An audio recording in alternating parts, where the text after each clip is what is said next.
So we're going to be doing Danelius-Miller. This is a cross-table lateral hip.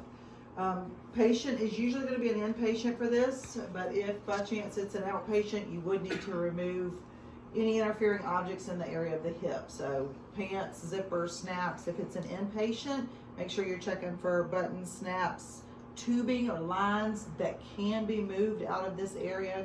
Just move them over. Don't take anything or remove anything off of the patient as far as lines or tubes go, okay?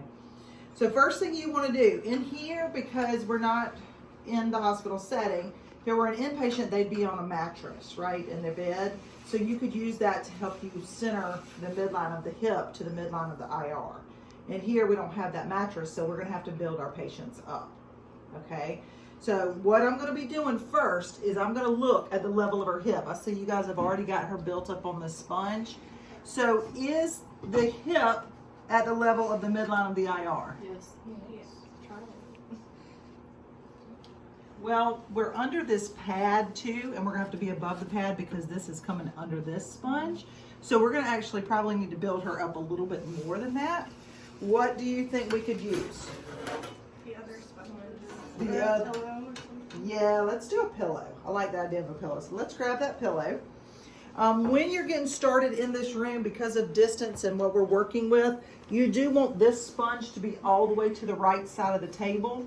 I need the patient's hips to be all the way at the bottom of the sponge. That way her shoulders are supported on the sponge as well. Okay. Over some. And actually, yeah, roll to your. Now come back, and I want your left side all the way up against that left side, just so I don't have the IR hitting up against her side. I'm gonna bring my table up to waist height just for body mechanics, not leaning over so much, and then I'm going to get you to lift straight up. I'm gonna put this underneath you. Just gonna kind of push it right underneath there. All right, you can relax now. Now I'm going to check and see if I have her hip more midline to the IR. So I'm going to take this out and I'm going to put it right here. What do you guys think? Too high, isn't it? Lift up again. Now come back.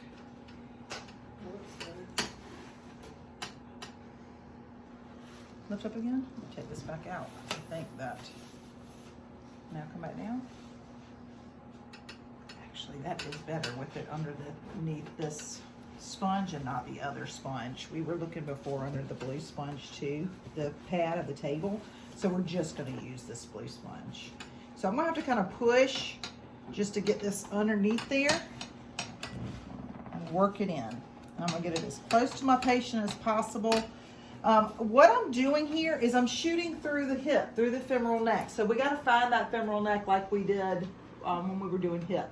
ASIS, pubic symphysis. Relax your legs out for me just a second. And then once I get my elbow over here, 2.5 inches down. Is there a marker? Can y'all hand me a marker, please?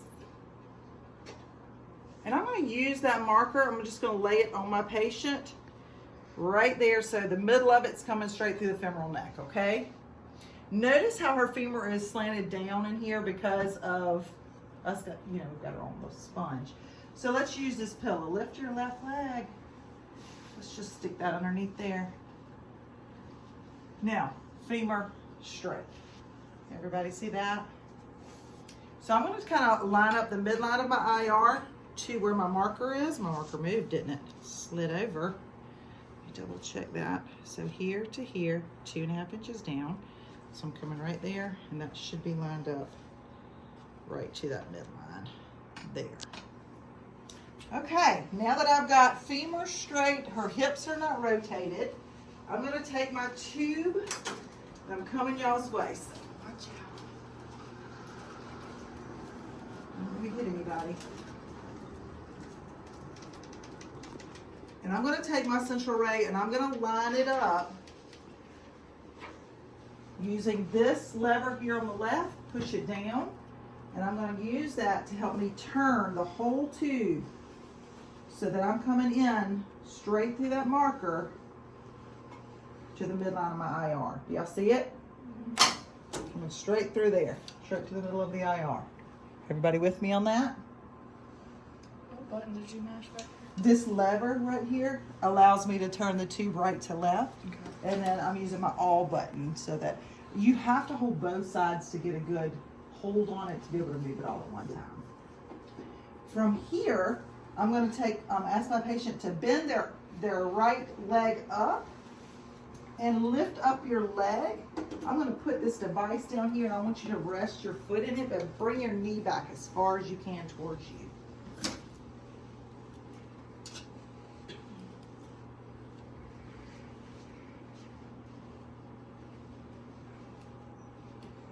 All right, that's 10 by 12 crosswise. Let's check this distance.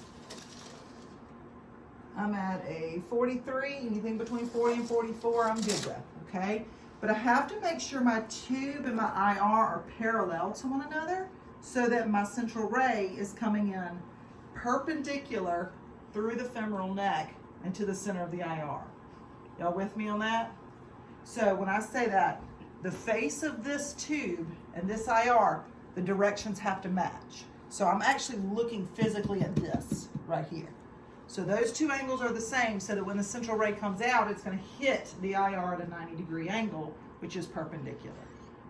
Understand? Questions? Ashley, okay? Mm-hmm. Okay.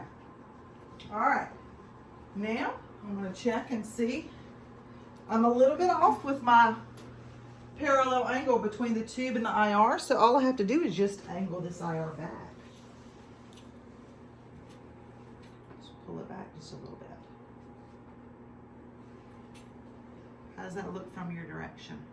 Parallel. Make sure my central ray is still coming into the center of the IR there. I'd take my left marker, put it here, but first I want to make sure that my hip is midline to the midline of this IR. In clinic, once again, you're going to have that pad, so you would come in midline of your thigh right here with this longitudinal axis, this long, the horizontal black line. In here, I'm physically going to have, when I check, I'm going to have to physically lift your patient's leg. Look, I'm a little bit high, aren't I? Can y'all see that? Mm-hmm. So drop that tube down until it's lined up right here. There you go. Which should still be coming midline there. Last thing I do is tell my patient to turn your leg inward for me, just like that. That elongates that femoral neck. That's throwing the greater trochanter, you guys, up, so it's going to be on the anterior posterior aspect of your image and of the femur. The lesser trochanter is going down, so it's going to show up on the posterior aspect of your image of the femur. So when you're looking at this, it's a long way side image, and you can look in your textbooks, but the lesser trochanter is down, the greater trochanter is up on the back side. Patient is holding their breath. Don't breathe, don't move. That's your cross table lateral Danelius-Miller hip. Interfering objects, make sure there's nothing in the way here in between 40 and 44. SID. Technique, what is it? 98, 32.